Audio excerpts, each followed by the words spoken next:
Hey everybody, welcome to our first video episode of the Beyond Our Walls podcast. I'm Tim Dawkins, and I'm excited to be here with a guest, not something that I've done in a very long time. And our guest today is Ian Knox. Ian, what's going on? Not much. I'm excited to be here. Happy summer. Yeah, happy summer. It is, we're recording this in early July. It is in the middle of a heat wave here in upstate New York. I think it's going to be about 100 degrees today. So we're staying cool in our respective offices. And we're going to have a couple of conversations today. I'm really excited to get into a couple of different topics around leadership and what it means to be a leader and what it's like to lead. Specifically, today we're going to be talking about leading in schools in 2026. And before we jump into that, Ian, why don't you tell us a little bit about yourself? Yeah, for sure. Well, thanks again for having me on. Try not to make this sound too much like a job interview, but Exactly. I'll save you my why. Yeah, thanks. Education is my second career, and so I was in a retail job until I was about 29. Dropped out of college pursuing this job as a manager, thinking this was the end-all be-all of what I wanted to do, and woke up one day and realized it probably wasn't what I wanted anymore, and ended up working at a soccer place teaching kids soccer lessons. And without an undergraduate degree, was doing that for about a year. Met my wife, who's an educator still currently, and after dating for a bit, inspired me to go back to finish my undergrad and then pursue my master's in education. And I haven't looked back ever since. I was a first grade teacher prior to being a principal. I've been an assistant principal, and now I've been an elementary principal for 8 years. Most of my experience is in the elementary world, but just really have focused my attention on intentional leadership and how to best lead those around me and the buildings I work in, and really just how we treat one another, because we have to look out for one another, and that's been something that I've really just honed in on for the last couple of years. So you have also been doing some writing, and you write for Education Week, right? And one of the topics that you recently wrote about was the feeling of isolation when we get into leadership and what that's like. And obviously here at Beyond Our Walls, I have a tendency to be a little bit too deep into my feelings sometimes, which has always been something that I have, I don't want to use the word struggled with, because I think struggle puts a negative connotation on it, but it's always been kind of a presence in my leadership, and different people interpret that differently, being in your feelings when you're a leader, right? So I spend a lot of time writing about vulnerability and emotional intelligence and being aware of those things in leadership. And so your article about the isolation within it's school leadership, but I really do think it's applicable to probably any leadership position. And so that's what we're gonna spend some time talking about today. That was something that you felt pretty strongly about. Absolutely. I remember the day I was driving to work, and I thought to myself, how is someone who's surrounded by so many people every single day feel isolated? It really just didn't make sense to me. And so I really started going down a rabbit hole of thinking, how can leaders who are surrounded by 70, 80, 90 adults every single day feel alone? And I've found over the last couple of years I've been able to break through that a bit through some intentionality. So just something that's really resonated with me, to your point, not just as an educational leader, but as a person, and really applicable to any leadership role that someone might have. Yeah, I mean, it is definitely one of the first things, I don't know for you, when you got into leadership and when you were talking to whoever your mentors were, one of the first things that people love to tell you when you jump into a leadership position is how lonely it is, right? And Sure. And that you need to identify who your people are really quickly. But also, I think sometimes people want to tell you how it's really hard to trust people. They want to kind of put this negative spin on leadership, and actually, if you're not careful, it can lead to some paranoia, right? Like, I'm going to tell this person something, and can I really trust them? And is it going to come back to bite me? And who are the people that I really can be myself with? And I think that was at the crux of what you wrote also is, isolation in the sense of, yes, I'm surrounded by people and I can have face value relationships with people, but also how am I myself with others? Absolutely. Yeah, there's a great article about the core drivers of trust, and authenticity is one of them. And I think that you mentioned vulnerability, and when we can't be ourselves and vulnerable to maybe our wobbles or things we're not comfortable with, or just we're not our authentic selves, we're ultimately going to isolate ourselves from the people around us because they're going to see through that. And it's going to be really hard to build that trust that's so important. But I agree. I think when you go into leadership, there's this idea that you're somehow going to have these ultimately fulfilling relationships with all the people you work with, and it's just not the reality. So you have to kind of, yes, build trust and relationships with the people you work with, your teachers, your staff, your faculty, but also find those connections outside of the walls in which you work in to either affirm or help support ideas that you're not sure of. Exhibit A, you and I connecting today, is just we need to have these types of interactions with one another to really fulfill that idea of isolation. Because our teachers and our faculty and our staffs in our buildings, yes, they'll fill some of that, but ultimately there's going to be a little bit of a divide between you and what their perceptions of you are. And you're in an elementary position, and the elementary principal is a really interesting one in leadership because it's one of the most front and center leadership positions, especially in schools, right? You are always on. Do you feel like you're always on as an elementary principal? Yeah, it's funny you say that because I think one of my strengths, whether it's just intrinsically just been embedded in me as a kid, is that I can posture like everything's okay when things are not. It's really served me well as a leader. Is that the vibe of me is going to resonate through my building, and you never know that it's been a really tough day or an easy day when you see me in the hallway. I'm usually myself, and I'm very predictable of who you're going to get when you see Ian in the hallway. And I think that serves me well as a leader, but that comes with a lot of effort, and it's hard to do that. It's not easy. I make a conscious effort I to do actually that. would like to. I would like you to maybe teach me how to do that because that is. I really I like the word you said your wobbles before.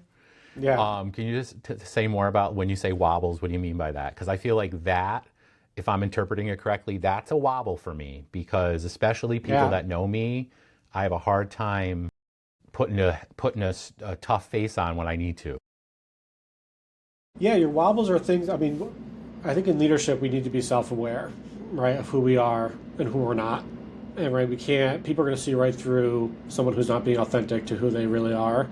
My wobble is that I'm probably way too empathetic of people sometimes, and I think that I want to see the good in people, and I want to believe that they have right intent always, and that typically serves me well, but I always have to check myself and make sure that I'm not being overly empathetic to certain situations. And so, yes, I have my strengths and I know what they are, but I think more importantly, we have to really lean into our wobbles and making sure that we're being conscious of the things that we struggle with. And so, empathy is my wobble for sure. It's a very interesting concept. Again, I think I have experienced this as well, especially when in my role as both an assistant principal at a high school and as a middle school principal, because especially as an assistant principal, people expect you to be the heavy, right? And you do have to be the heavy sometimes, and that's just part of it. I think that's probably why I only lasted as an assistant principal for 2 years because it just was probably my least favorite role as a leader. Right. It's tough because I also tend towards empathy, wanting to give people the benefit of the doubt, probably giving people too many chances to Sure. fix the mistakes that they've made. But I also think that that is an old school view that's ingrained in a lot of us that empathy doesn't belong in leadership or that leaders shouldn't be overly empathetic because it's a weakness. And I have written about that a number of times where, that idea of like you're too soft or, again, we use that phrase in school like soft on crime. I hate when we use like criminal analogies to talk about places like school. Yeah, But I think those things are sometimes ingrained in us. So, it's really interesting when we talk about emotional intelligence, the idea that empathy can be a brick around our neck in leadership positions. Yeah, and absolutely. Yeah, it's almost like you don't want to show weakness, or yeah, it's interesting. I do find too, Tim, is that I try to invest in my relationships when things aren't hard or things aren't stressful. I have a coordinated care team in my building. It's my psychologist, my social worker, and my counselor. And we do a walk and chat once a week for 15 minutes. And it's just time for me to build a relationship with them, understand what's happening around the building. And I do that with my teachers. I do frequent check-ins with them. I try to rotate my teachers in terms of who I check in with in the morning before school starts. And I think really just like being really purposeful and intentional about having meaningful conversations that aren't really heavy or impactful in the moment help me lead to easier times when I have to be the heavy, or I have to say things that maybe aren't going to be the most favorite thing in the world. I really try to invest on the front end with those relationship building things. so when you think about what pulls you out of isolation as a leader, what is something that, you know, kind of gets you up and out of that feeling of disconnection from the people around you? Yeah, I love that question. I think two major things. One, kids. You go outside and play soccer with a bunch of fifth graders, you instantly feel a connection. I think that has really served me well, is that I really do love being around the kids, and that really does help. The second thing, I think the biggest leadership shift I've made, intentional shift over the last couple of years, is going out of my way to create and maintain relationships with people outside of my district. Whether it's you, and you and I have been now connecting for about a couple months, whether it's my mentor, Peter DeWitt. I went out of my way to introduce myself to Peter, and we've had a relationship now for 2.5 years. Or whether it's the two principals I talk to every week consistently in the ride to work. One principal in particular, Tom Hopkins, he's a principal up at Shenandoah, up north. We talk every Friday without fail during the school year. And it's just time for me to feel connected to someone who's in a similar role as me. We can talk about things that are related to leadership or aren't. What it does most for me, Tim, is yes, it creates a feeling of belongingness with him and I. But I think in order to bring value to the work we do, we need to feel valued. And when you have those connections with people, it makes you feel valued. It makes you feel like someone cares about what you think. It gives you self-efficacy that your work matters. And I think it really just does you have to, though, be intentional about it. I have to make that phone call on Friday morning to Tom. I have to make the effort to go to that meeting or to connect with that person. And I think we get bogged down with our day-to-day where we feel like we're too busy, we don't have time, or there's no value in it.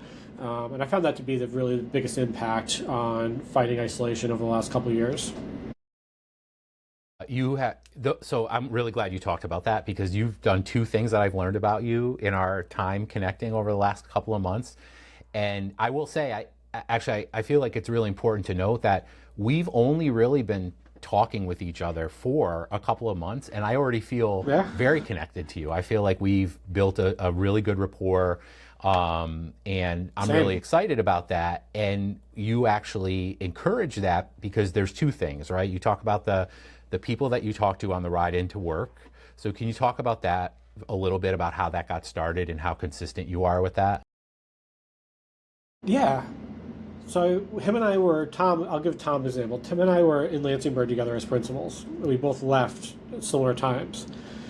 And, when you leave a job that you were both working in, you go to new places, you just want to connect with someone. I do anyway. And so I just called him a few times. And it just turned into this cycle where I would get in my car on Friday morning at 7:30 and he would be calling me. Or I'd be getting my car on Friday morning and I'd be like, oh, I'm going to call Tom and check in with him. And I think it's almost like a safety net that I have. I look forward to that phone call every single week, because sometimes we don't even talk about school. We're just connecting with one another. But I can always, it's funny, I always loop in one little thing about school. Like I pull into my parking lot, he can hear me turning my key off, and I'm like, oh, by the way, have you ever thought about this? Or what do you think about this? And it does two things. One, it sparks further conversations with him and I. because him and I have some deep conversations about instructional practices and being a leader. But also, it provides me like a platform to then talk about that with like my faculty and staff or someone I talk to at work, and it just provides like a springboard for like deep thought. And we don't have a lot of time for that as leaders. And I think these phone calls, they do so much for me. But really, what they do, I think, is provide space and time for me to think about things that when you get into a day being a building principal, you don't have a lot of time to do that. So that's really what it, I think, provides most. It's just an opportunity to think, to connect, and just feel like someone understands kind of what you're going through on a day-to-day basis. Yeah, I think it's great that you have that because that's where you can get lost, right? If you don't have that regular contact with people, you end up spending too much time in your own head. Yes, you and I have both talked about how we have a penchant for that. Yes. So that helps get all of those, right? All of those things that are stuck in our head. It's a really like regular, consistent way to get those things out of our head. The other thing that you've done, and I know I've talked to you about this before, but I actually think it's really amazing, and it takes some bravery, actually, I think, to do what you've done. LinkedIn, which we all know that LinkedIn can be like this like terrible place full of AI posts where people are just like using buzzwords, and sometimes we ask ourselves like, why do we even do it? And I think actually in education, because we don't always rely so much on jumping from job to job like people do in private sector, LinkedIn doesn't always come as naturally to us. But I've been using it more often and I found more connections on there, but you do a pretty unique thing with LinkedIn that I was really surprised, but it works for you. Can you talk a little bit about that? Yeah, you mean people regret friend requesting me on LinkedIn now? I doubt they regret it, but it might have to do with, yes, people randomly, because we all have that. Like if you're on LinkedIn, you know that like you get these random connection requests from people that are like across the country that are clearly just trying to sell you a product, and you're like, what's the protocol here? Do I have to accept this? Like, why? What's going on? So yeah, that's absolutely what Totally. I'm talking about. Yeah, so like you and I have been doing for a couple of years now, I've been writing consistently for Ed Week. I'm writing for Measurement Incorporated right now, and I've been writing and just trying to share the work that I'm doing. And I truly, when I'm saying this, I'm being authentic. I'm doing it just to connect with more leaders. I really want to have a reach and just have conversations like we're having right now. And so I post these articles that I'm writing online, and I'm finding that maybe one or two people are engaging with it, whether they're liking it or commenting on it. And it was towards New Year's Eve this year, and I was getting a ton of friend requests from educational leaders on Facebook and LinkedIn, like a ton. But no one was engaging with any of the work I was producing. And I just thought to myself, like, if we're authentically really trying to connect, then why don't I do this? I told my wife on New Year's Day, anyone who friend requests me on LinkedIn or Facebook, I'm going to request, hey, do you have 30 minutes to jump on a Google Meet and just connect and just have time to talk about the work you're doing, the work I'm doing. We're not trying to sell each other anything. Some people asked if I was trying to sell them things. Nope, not selling anything. And I had some really incredible, I think I've met with over 50 people in the last 6 months. And I talked to this one woman, Joni. So Joni was an educational leader out in California. She was the head of learning of the director of lower schools for the Khan Academy in Southern California. And her and I talked for an hour and a half in February. It was supposed to be a half hour. And we talked about things that you would never even like. We talked about education, but then we talked about situations with her family. I talked about my family. We talked about our educational journeys, and we have kept in touch. Like she emailed me 2 weeks ago. Hey, how are you doing? Just checking in. But that's like intentionality between me. I'm trying to authentically connect with people and find some. Listen, some weren't as fruitful as others, but I connected with educational leaders in Texas, South Carolina, California, and it was just a great exercise of let's just be authentic about trying to connect with people. All my life, I've really had a tight group of friends and found that being surrounded by people who really lift you up is so empowering and helps fight that isolation. And it was really just a cool social experiment, honestly. And I keep it going. Still, people friend request me, and I still reach out to them, and some say yes, and some say no. It's just been a cool exercise and something that just out of the box thinking of like, how do you go above that surface level connection and really make some human connection that we all so desperately need right now. Yeah. I mean, I think it's so cool that you put yourself out there like that, and you just there is a level of trust, right? That you're gonna like have these personal conversations with strangers, and that they just evolve that way. I do love that people are like, "What are you trying to sell me?" Because we become so cynical as a society that it's Totally. like we just can't even like reach out to somebody anymore and just say, "Hey, let's chat." I mean, it's like you friend requested me, so like what? Like obviously you wanted to, like that's what you want to say to the person, right? Like you sent me the friend request, so I'm just reciprocating and say, "Hey, let's have a conversation." But Right, and it one of the does things, kind Tim, that the moment I talked to you the first time, I knew that I could feel like I had a connection with you, right? And I think that's something that served me well in my career is that I can, really in tune to like energy in a room and who people are, and I think you can tell instantly if what their intent is and what they want out of you. And I'm not opening myself up to people that I don't like feel a good vibe with. But when I can meet someone like you, where I can tell that we're going to get value from one another, and we're going to bring value and get value, then I'm like all in on doing that, because otherwise our jobs are really hard and they are really isolating. And if we don't have time and space to like connect with people like each other, I don't know what we're doing this for. And so I just find it to be such essential work to ensure that we do our best in our buildings, in our jobs. of I think about like the little things that I try to do on a regular basis to make sure that I'm staying connected. Um, and I think that like there's face to face things, right? And there's all these things that we can do, and you're connecting with people on LinkedIn and saying, hey, let's just talk for 30 minutes, and that turns into a 90-minute conversation. Is there anything that you do that is like a small thing that helps keep you grounded in the work, but also connected to the people that you work with? That isn't necessarily like sitting down and having a deep conversation with somebody. Yeah, that's a great question. Well, so So like something yeah, I think about like handwriting notes to people. That's a huge thing for me. And I do this, like I kind of wax and wane with with the notes, and then I'm always reminded when I get back into it and I sit down and I take 10 minutes to write, hey, I noticed that you did this thing and it really impressed me, and I send that.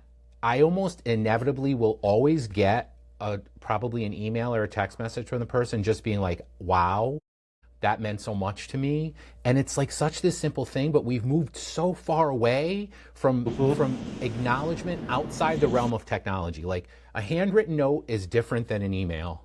It just totally. shows a little bit more effort, and Yeah. it's just as much for that person as it is for me. It also helps to remind me that I'm not as isolated from the people that I work with, or that maybe the people Absolutely. that I supervise, right? There's not as much of a divide there as I think there is. So when I'm in a really frustrated, negative spot because of some interaction I had or some issue that came up, sitting down and writing a note to somebody and reminding myself of what matters is huge. And that's like a little thing. So is there anything like that that you do that helps keep you connected to other people? I love that. So yeah, I do something very similar. If I'm in a district meeting and I see I just had something recently happen where a teacher just said some really incredible things and just was really thoughtful about how he spoke, about some shifts that we're going through at the district. And he works in a different building, and him and I have probably met 3 or 4 times. I'm not his principal; he doesn't know who I am. And I wrote him a handwritten note on we have these cards at school here that kids get when they show exemplary behavior. And I wrote him a little card and said, I just wanted you to know like how thoughtful I thought your words were. I was really impressed by the way you handle yourself, and interoffice it to his school. And 3 days later, I just get an email from him, like, not shocked, but like, I can't believe this man went above just to write a note to me about something I said that he probably didn't think was a big deal, but I noticed it, right? So those are things I really try to to do. But to your point, you get lost sometimes in your day to day, and you forget to do those things and how impactful those little moments can be. I also try to, after meetings, district meetings especially, I always try, if someone said something that really like sparked my interest, or I was interested more in about hearing about it, I'll go to them afterwards and talk to them. I'll give you an example. We had this pilot that we were relying on that gave us like $2.4 million in our budget over the last couple of years. And we're in this admin council meeting, and our director, our chief financial officer is talking about this, and you could tell around the room, like, people have no idea what he's saying, right? I mean, we're all in different worlds, and it's like, what pilot? How much money? Who's a pilot? What are we getting? We're getting millions of dollars from a pilot. And, are you giving us money or not? Like, what's the bottom line here? Exactly. Right. Exactly. And there's a great book, The Five Dysfunctions of Team, where the biggest takeaway I have from that is, do we have a strong commitment towards one another's jobs? Like, do we truly, and I don't mean are we committed to them, do we really understand what they have to go through and the impacts they have? And so I went to his office after the meeting. It's like, hey, can you tell me more about like what that means and what the impact is on you and how it impacts us? And you could just tell, like, I don't think a lot of people go to his office and ask him to explain a budgetary thing very often. He probably feels pretty isolated with his job because no one really understands a $120 million budget. So things like that, where you're like being really curious and interested in someone's work and how it impacts other people, I think being really intentional about that is something that's lost. We go to a meeting, we go about our day, but I think just trying to be intentional about asking questions, being curious, is really just making a huge impact. I feel like curiosity has been pushed to the back burner these Absolutely. days. I think it's a really good point, right? We all have these jobs to do, and I feel like more and more people just want to get stuff done and move through rapidly, and we've lost that curiosity. I like that you use that word, being curious about other people's roles. It's really easy to get lost in our own world, especially when you're in positions like ours where you feel like you can also be putting out fires all the time. I don't know if you feel like that. I'm sure you feel like that as a building principal, right? Like you're just there, you could bounce from one situation to the next without even stopping to blink if you really thought about it.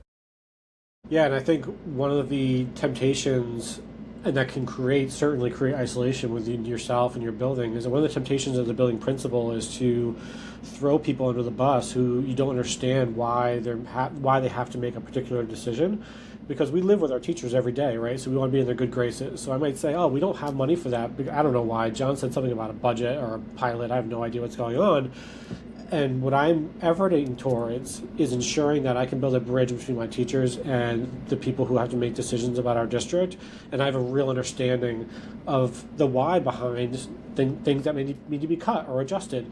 That to me is like a next level up leadership, where we can really understand why the decisions have to be made and be able to articulate those effectively to the people that we work with, so they understand the why behind sometimes decisions have to be made.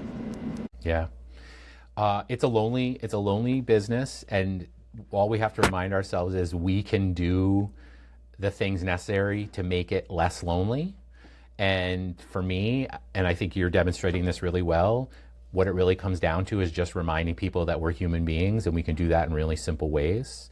And we have to move away from, in leadership positions, being afraid of people seeing the things that make us human.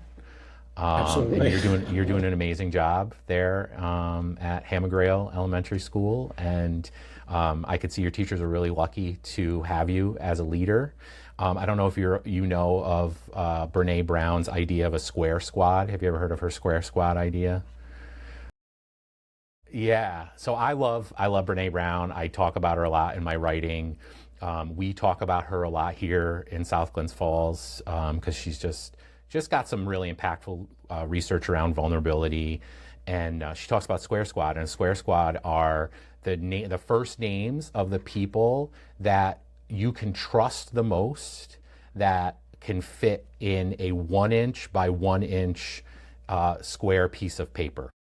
And if you actually do 1 inch by 1 inch, it's really tiny. So it's meant to not be a lot of, it's meant to not be a lot of names.